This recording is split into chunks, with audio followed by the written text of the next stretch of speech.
Me now is Sheriff Thaddeus Cleveland of Terrell County, Texas. He's also a former Border Patrol agent. Sheriff, I've got to say, for Kamala Harris to try to play tough gal on the border now and compare her record to Trump's is really peak Fantasy Island. Howdy, Laura. It's great to be back on the show, and you're exactly right. Look, the comments she made about the border,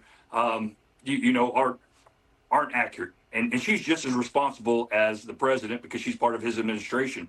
But more importantly, the part that she commented on about President Trump, sabotaging the Senate border bill. I was saying before President Trump, as a former Border Patrol agent, that bill made no sense. What we have to get back to is border security. Immigration, border security, two separate issues. And to be honest, that border bill that would have worked would have been the House's border bill, H.R. 2. That dealt with those asylum seekers, which you just mentioned, the 1.8 million that would still come. That specifically dealt the House bill with that issue. And Sheriff, as far as I understand this, when they're saying, well, the numbers are down, they've been trending down, isn't that just because they're funneling people through the ports of entry? So the border in between the actual ports of entry, the official entries into the United States, that's just no man's land. Am I getting that right? Laura, that is partially right, definitely. They're still using the CBP1 app. They say that it's 1,200 a day they're allowing in. Who knows if it's really more? They haven't been very honest about the border. So to be honest with you, I don't trust that number.